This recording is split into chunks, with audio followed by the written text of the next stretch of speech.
저희들이 지난주에 사도 바울의 1차 전도 여행을 살펴보았습니다. 오늘은 사도 바울의 2차 전도 여행을 살펴보겠습니다. 1차 전도 여행은 사도행전 13장, 14장이고요. 2차 전도 여행은 15장에서부터 18장까지입니다. 한 3년간 걸렸다고 합니다. 1차 전도 여행과 2차 전도 여행에 다른 점이 하나 있습니다. 그것은 동행자가 다릅니다. 1차 전도 여행 때는 사도 바울, 바나바, 마가, 요한이 동행을 했죠. 근데 2차 전도 여행 때는 바나바하고 마가, 요한이 빠지고 실라하고 디모데가 동참을 해서 2차 전도 여행을 함께 합니다. 근데 2차 전도 여행을 떠나는데 좀 이상한 장면이 하나 보입니다. 그것은 디모데를 할례를 행하는 부분이에요. 이 사도 바울은 구원받는데 예수님을 믿음으로 충분하고 할례와 율법은 필요 없다라고 주장했던 사람입니다. 그런데 디모데에게 할례를 행합니다. 왜 그럴까요? 이거는 사도 바울이 좀 모순적인 사람으로 보이고 위선적인 사람으로 보일 수 있습니다. 한때는 이랬다가 또 다른 때는 이러는 왔다 갔다 하는 사람으로 비춰질 수 있거든요. 예전에 했던 주장과는 다릅니다. 근데 디모데에게 할례를 행한 것은 구원의 조건으로 행한 것은 아닙니다. 앞으로 디모데가 유대인의 회당에서 복음을 전해야 될 사람이에요. 그런데 할례를 행하지 않았어요. 그럼 이방인이에요. 이방인은 회당 출입 못합니다. 유대인과 접촉하고 유대인에게 복음 못 전합니다. 어머니는 유대인이지만 아버지가 헬라 사람으로 유대인들은 난지 8일 만에 다 할례를 받아요. 그래서 아브라함의 후손, 하나님의 백성이라는 인을 치는데 이 디모데는 그러지 않았어요. 그러니까 이방인이에요. 아직까지. 이방인들은 유대인 접촉 못합니다. 교제 못해요. 그래서 복음을 위하여 할례를 행하고 있는 거예요.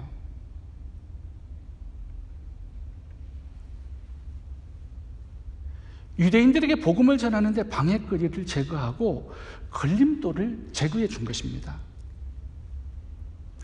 유대인들에게 복음을 전할 수만 있으면 자신의 뜻을 굽히겠다라는 거죠.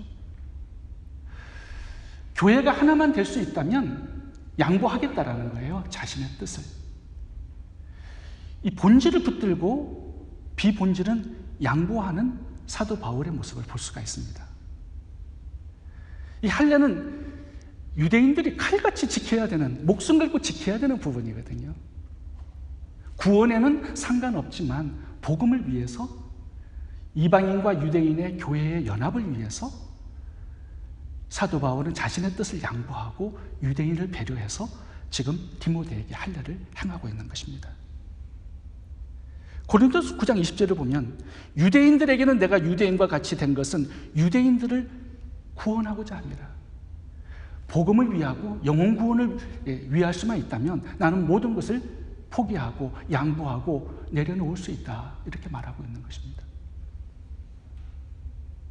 본질은 양보하지 말아야 되지만 비본질은 양보하고 배려해야 된다는 교훈을 오늘 본문이 주고 있습니다. 이 본질은 양보하지 말고 비본질은 양보하고 이 타협하는 이 모습은요, 사도행전 15장에서 1차 종교회의 때 우리들에게 보여준 모습입니다. 1차 종교회의에는요, 오직 믿음으로 구원을 받느냐 아니면 할례와 율법이 필요하냐를 의논했던 종교회의였습니다. 그때 사도 바울이 나타나서 예수님은 믿음으로 구원받는 것이기 때문에 할례나 율법을 지키는 거 필요 없다라고 주장을 했어요. 그래서 이것이 이제 교회의 전통 교류로 채택이 된 것입니다. 그런데 이것은요, 유대인들의 입장에서 보면 굉장히 큰 반감을 가져올 수 있는 그런 결정이었습니다. 그래서 1차 종교회의의 지도자인 야고보는 타협안을 내놨어요. 본질은 양보하지 않습니다. 오직 예수를 믿음으로 구원받는 거예요. 그런데 이방인들에게도 순종해야 될 조건들을 4가지를 제시합니다. 우상의 재물 먹지 말아야 된다. 음행하지 말아야 된다. 그리고 피채 먹어서는 안 된다. 목매어 죽인 짐승도 먹지 말아야 된다. 이 네 가지는 이방인들에게 유대인들의 문화를 배려해서 지키라고 명령을 하고 있습니다. 유대인들은요, 아브라함 때부터 짐승의 피 마시지 않았습니다. 율법이기 때문에. 근데 이방인들이나 예수 믿었기 때문에 율법 지키지 않아야 된다고 하면서 유대인들 앞에서 사슴피를 벌컥벌컥 마셔봐요. 그거요, 교회가 하나 되기 어렵습니다.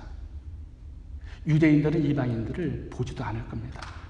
그래서 교회 안에 이방인 크리스찬들이 유대인 크리스찬들을 배려하고 양보할 것을 지금 명령하고 있는 거예요. 교회의 화합과 앞으로의 복음 전파의 사명을 위해서 비본질적인 것은 내려놓고 포기하고 양보하고 희생하고 배려하라는 메시지를 오늘 본문이 주고 있는 거예요. 디모데의 할례를 통해서. 실제로 고린도전서 9장을 가보면 고린도 교회가 두 개로 나눠져 버렸습니다. 그 이유 중에 굉장히 중요한 이유가 뭐냐면요, 우상에게 바쳐진 제물을, 이 고기를 이방인들이 사서 먹었기 때문이에요. 그 당시는 시장에 갔다가 파는 이 고기들은 우상에게 먼저 바쳐진 제물이었습니다. 근데 이 고기는요, 다른 고기들보다 싸요. 우상이 먼저 먹었기 때문에 좀 가치가 떨어지는 거예요. 이방인들은 예수를 믿었기 때문에 이거 상관없다 해가지고 그걸 사서 먹은 거예요. 유대인 크리스찬들이 보니까 이거는 기절초풍할 노릇이에요. 우상에게 바쳐진 제물을 먹어? 이건 하나님의 백성이 아니에요, 그들이 보기에. 그래서 교회가 이방인 크리스찬과 유대인 크리스찬으로 쫙 갈라져 버렸어요. 예배도 따로따로 드립니다. 유대인들은 안식일 지켜서 금요일날 예배를 드리고요, 이방인들은 예수님의 부활을 기념해서 주일날 예배를 드려요. 완전히 교회가 쪼개져 버렸어요. 그래서 사도 바울이 고린도 교회를 향하여서 교회의 연합을 위해서 이렇게 말씀을 하고 있습니다. 고린도전서 8장 13절 말씀이에요. 그러므로 만일 음식이 내 형제를 실족하게 한다면 나는 영원히 고기를 먹지 아니하여 내 형제를 실족하지 않게 하리라. 이방인들에게 얘기하는 거예요. 너희들 예수 믿었다고 율법을 내팽개치고 막 고기를 피쳐 먹고 우상에게 바친 거 그냥 먹는데, 나는 다른 형제가 시험 든다면 영원히 고기 먹지 않을 거다. 너희들도 다른 형제가 실족하고 시험 들거든 그거 삼가해야 되고 배려해야 된다라는 메시지를 주고 있습니다. 그렇지 않습니까? 진리는 양보하거나 타협해서는 안 돼요. 근데 비본질은 얼마든지 양보하고 배려해 주어야 됩니다. 그래야 교회가 하나 되고 연합하고 복음의 사명을 위해서 전진할 수가 있는 것입니다. 문화적인 문제, 생활 풍습 같은 문제, 또 개인의 취향적인 이런 문제들은 얼마든지 타협하고 양보할 수 있는 문제예요. 근데 예수님을 믿고 구원받는 이 복음의 본질은 타협하거나 양보해서는 안 되는 거죠. 자기 고집, 자기 편견, 자기 우월감 같은 것들은 내려놓고 일치를 위해서 배려할 수 있어야 된다는 거예요. 제가 교회 장소를 구하기 위해서 여러 교회를 다녔는데요, 플레젠톤에 있는 처치 오브 크라이스트 교회를 방문하게 되었습니다. 이제 목사님을 만나러 교회 문을 열고 들어가는데요, 교회 카페트가 빨간색이에요. 저는 들어가려다가 멈칫했습니다. 이게 보지도 못한 그런 색깔이거든요. 빨간색은 교회에 없어요. 그 교회가 유일합니다. 그래서 제가 너무 놀랐어요. 왜 그럴까? 이 교회가 뭐 특별한 이유가 있을까? 근데 그 교회 목사님하고 대화를 나누고 나오는데요, 저는 그렇게 생각이 들었어요. 저처럼 회색이나 초콜릿색으로 브라운 색깔로 카펫을 하자고 하는 그런 성도들이 분명히 있었을 겁니다. 저도 빨간색 안 좋아하거든요. 근데 카펫을 도네이션 하는 사람은 빨간색을 좋아했던 것 같아요. 그러니까 그분을 지지하는 사람들이 있고 저처럼 회색으로 하자는 파가 있었을 겁니다. 근데 빨간색 파가 이긴 거예요. 이분들이 양보한 겁니다. 회색 파가. 그래서 빨간색으로 깔았던 것 같아요. 저는 교회를 나오면서 이런 교회가 참 건강한 교회다라는 생각이 들었어요. 하나님께서 축복하시는 교회다라는 생각이 들었어요. 그 교회가 250명이 모이는 굉장히 큰 사이즈 교회였습니다. 물론 교회당은 빌려주지 않아서 기분 나빠서 이렇게 나오게 되었지만 카펫을 보고 저는 은혜를 많이 받았습니다. 제가 주일 예배를 끝난 다음에 평생 처음으로 골프를 치러 간 적이 있어요. 저희 교회 성도님 한 분이 어떤 남자 성도님을 전도를 하려고 하는데 이제 전도가 잘 안 되는 거예요. 그분이 좋아하는 골프를 이제 치자고 날짜를 잡은 겁니다. 그래서 이제 목사님을 모시고 가도 될까요? 하니 그분이 오케이 해가지고 같이 나가게 된 거예요. 골프를 치면서 카트를 타고 돌아다니면서 대화를 나누게 되잖아요. 근데 그분이 성경에 대해서 굉장히 궁금한 점이 많은 거예요.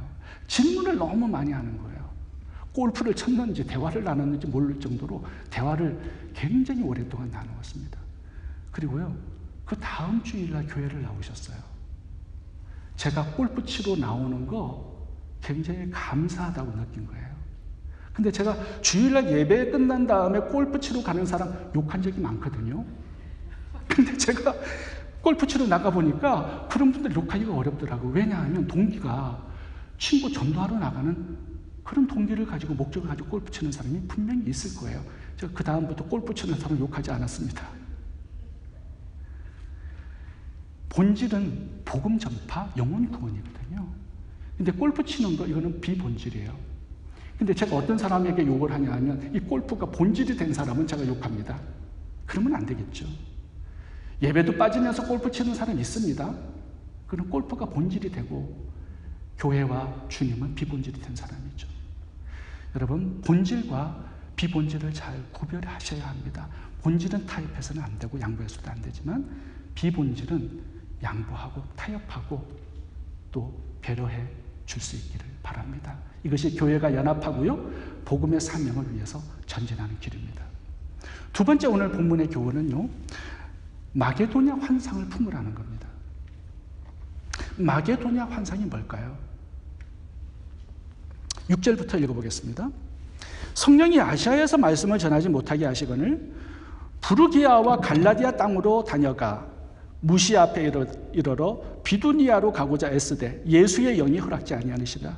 무시아를 지나 드로아로 내려갔는데 밤에 환상이 바울에게 보이니 마게도냐 사람 하나가 서서 그에게 청하여 가로되 마게도냐로 건너와서 우리를 도우라 하거늘 바울이 이 환상을 본 후에 우리가 곧 마게도냐로 떠나기를 힘쓰니 이는 하나님이 저 사람에게 복음을 전하라고 우리를 부르신 줄로 인정함이로라. 바울의 2차 전도 여행은요, 목적이 아시아 전 지역에 복음을 전해서 교회를 개척하는 거였습니다. 이것이 2차 전도 여행의 사도 바울이 가졌던 원래의 목적이었어요. 왜냐하면 지난 1차 전도 때는 사도 바울이 아파서 제대로 복음을 전하지 못했습니다. 그래서 2차 전도 여행의 목적은요, 아시아 전체의 교회를 개척하는 거였어요. 근데 하나님이 그 전도 여행을 막으셨습니다. 못 가게 하셨어요. 왜 그렇죠? 그 이유가 뭐예요? 아니, 복음 전하는 것은 주님의 명령이기 때문에 아무 데서나 전해도 되잖아요. 근데 그게 하나님의 뜻이 아니라는 거예요. 하나님께서 원하시는 뜻대로 복음을 전해야 된다는 겁니다. 아시아 지역은요, 사도 바울이 1차 전도 여행을 하면서 교회를 몇 개 개척해 놨습니다. 근데 그 교회가 충분히 아시아 전도를 할 수 있는 교회라고 주님은 생각했기 때문에 아시아 여행을 막은 거예요. 그 복음이 들어가지 않은 유럽 땅으로 가라고 명령을 하신 겁니다. 왜요? 거기가 빨리 복음화 되어야 유럽 전체가 복음이 퍼져나갈 수 있기 때문에 하나님은 그 계획을 가지고 계셨는데 사도 바울이 깨닫지 못하고 자꾸 아시아에서 복음을 전하려고 하니까 성령이 가로막았다라고 오늘 본문이 말씀하고 있는 것입니다. 2차 전도 여행을 다니면서요, 첫 번째로 빌립보의 교회가 세워졌습니다. 이게 유럽의 첫 번째 교회예요. 그 다음에 고린도 교회, 예베소 교회, 마게도냐 교회가 차례로 개척이 되었습니다. 그래서 이제 복음이요, 하나님의 뜻대로 로마, 그리스, 독일, 영국, 유럽 전체가 복음화가 돼요. 그 다음에 이 복음이 미국으로 건너가죠. 그래서 미국에서 일본, 한국, 중국, 아시아 다시 예루살렘으로 이렇게 가는 것이 하나님께서 원하시는 뜻이었습니다. 그래서 하나님께서 사도 바울에게 마게도냐 환상을 보여주신 거예요. 그 마게도냐 환상은 뭐냐면요, 하나님의 뜻대로 복음을 전하라는 것이고요, 두 번째는 복음이 전해지지 않은 곳에 복음을 전하라는 것이 마게도냐 환상입니다. 한국에 최초로 선교사로 오신 분은 언더우드 선교사님이십니다. 1885년에 최초의 선교사님으로 한국 땅을 발돋우셨어요. 그분이 연세대학을 세우셨습니다. 그리고 세문안 교회를 세우셨고요, 한국에 장로교단을 세우신 분이에요. 어떻게 한국 땅을 받게 되었느냐? 일본의 엘트먼 선교사님께서 미국 교회들을 이제 방문을 하셔서 설교를 하셨어요. 일본도 참 복음의 불모지지만 한국은 선교사가 한 사람도 없다. 그래서 한국에 복음 전할 선교사님들이 필요하다라는 메시지를 전했는데요, 거기에 언더우드 선교사님이 앉아 있었어요. 그러면서 속으로 이렇게 하나님께 말씀을 드렸대요. 하나님, 우리 교회에서 누군가 선교사로 갔으면 좋겠습니다. 근데 하나님의 음성이 그때 들린 거예요. Why not you? 왜 네가 아니냐? 네가 가면 어떻겠느냐는 메시지를 주신 거예요. 그래서 기도를 함부로 하면 안 된다고 그러더라고요. Why not you? 그래서 그분이 그러면 제가 가겠습니다 하고 한국 땅을 나온 거예요. 언더우드 선교사님. 이게 마게도냐 환상이에요. 복음이 전해지지 않는 땅에 가서 복음을 전하는 거예요. 거기서 엘트먼 선교사님께서 오셔서 메시지를 전할 때 그때 마게도냐 환상을 언더우드 선교사님이 받으시고 한국 땅을 밟은 거예요. 이 환상 하나가 대한민국을 송두리째 바꿔놓은 것이죠. 지금 그분을 통해서 3만 명의 한국 선교사님들이 나가서 이 마게도냐 환상을 품고 또 복음의 불모지로 흩어져서 복음을 전하잖아요. 우리들에게도 하나님은 이 마게도냐 환상을 품기를 원하십니다. 지난번에 유병국 선교사님 오셨을 때 제가 몇 가지 질문을 드렸어요. 이슬람권 선교가 웩성교회에서는 어떻게 진행되고 있는지. 근데 이슬람권 선교는, 아랍 선교는 힘들대요. 왜냐하면 개종자는요, 목숨을 걸어야 된대요. 예수를 믿으려면. 명예살인이라는 게 있거든요. 주교도 죄가 아니에요. 명예로운 살인이기 때문에. 이슬람을 지키는 종교적인 그런 열심이기 때문에 상을 주는 겁니다. 근데 웩성교회에서요, 아랍권 한 나라에 병원을 세웠어요. 모르게. 기독교 병원이죠. 근데 아무도 몰라요. 선교사님들이 파송이 되어서 이제 사역을 시작을 했는데 이게 선교 기독교 단체라는 게 발각이 되었어요. 그래서 의사 9명이 죽은 겁니다. 근데 6명의 시체는 아직까지 찾지를 못했대요. 그리고서는 병원 사역 문 닫았어요. 하지 못해요. 그만큼 아랍 선교가 어려워요. 근데 지금은요, 아랍 선교가 획기적인 선교 전략이 있습니다. 이게 탁월하게 먹혀 들어간다라는 거예요. 이것 때문에 아랍의 개종자들이 어마어마하게 늘어나고 있어요. 뭘까요? 제가 지난번에도 소개를 드렸는데 위성방송입니다. 위성방송이에요. 이것이 모든 선교단체에서 아랍 선교의 전략을 세우는 영역이에요. 지금 이란에도 개종자들이 굉장히 많아졌어요. 왜냐하면 위성 TV 때문에 그렇습니다. 근데 이 위성 방송을 탁월하게 잘하는 선교단체가 있는데 셋7이라는 선교단체입니다. 최초로 이것을 세우신 분이 트랜스 에스캇이라는 분이신데요. 레바논에서 오랫동안 사역을 하시다가 레바논 전쟁 때문에 이제 이집트로 오셨어요. 그래서 어떤 사역을 하냐면 청소년들을 위한 책을 만들어요. 기독교 서적. 그래서 이걸 나눠주는 거예요. 이거 걸리지 않잖아요. 몰래 하니까. 근데 이게 굉장히 효과가 많았답니다. 그래서 그분 사무실에서 책을 편집하고 있는데 다음 발간할 책을 앞 건물에 창문에 테레비를 보고 있는 한 가정이 보이는 거예요. 그러면서 이분이 마게도냐 환상을 그때 보게 됩니다. 복음은 집집마다 들어갈 수 없는데 위성 방송은 집집마다 들어가는구나. 하나님께서 굉장히 머리를 치는 비전을 보게 해요. 그래서 이분이 이것이다라는 것을 붙들게 됩니다. 그러면서 위성 방송을 하기 위해서 재정을 모아서 장비들을 구입을 했어요. 그래서 위성 방송을 시작한 거예요. 매일마다 위성 방송을 쏘기 시작했는데요. 365일 쉬는 날이 없어요. 근데 하루에 접속자가 몇 명이냐? 5 밀리언이에요. 아랍 22개국에 쏘고 있는데요. 500만 명이 시청을 합니다. 어마어마하죠? 이분이 또 하나가 하고 있는 게 뭐냐면 어른들은 개종하기가 되게 어렵다라는 거 알아서 어린 아이들에게 타겟을 맞추어서 어린 아이들 위성 방송을 내보내요. 이제 레바논이나 시리아 같은 데는 난민들이 많잖아요. 학교를 못 가는 애들이 많아요. 그 아이들을 위해서 미국 교육 프로그램을 시작을 했습니다. 이게 굉장히 탁월하게 효과가 많아요. 또 하나 시작한 사역이 뭐냐면요. 청소년들은 위성방송 잘 안 본답니다. 뭘 많이 해요? 페이스북. 네, 페이스북 많이 하고 인스타그램, 또 유튜브, 틱톡 이런 걸 많이 봐요. 그래서 이분이 청소년들을 위해서 프로그램을 개발해서 페이스북, 인스타그램, 유튜브, 틱톡 이런 데서 아이들이 기독교를 접할 수 있도록 아랍권 아이들을 위해서 프로그램을 만들어냈어요. 유튜브에도 방송을 내보내고 있습니다. 한 달 동안에 이 방송을 보는 숫자가 300만 명이에요. 위성TV는요, 하루에 500만 명이 보고요. 유튜브는 한 달에 300만 명이 보고 있습니다. 그러면서 이분의 이메일로 예수님을 알고 싶다고, 예수님에 관한 책자를 보내달라고 어마어마한 문의가 들어와서 그 사역을 지금 하고 있는 거예요. 저는 정말 트랜스 에스캇 선교사님의 이 사역이 정말 아랍 전체를 뒤바꾸는 탁월한 사역이다라는 생각이 들었습니다.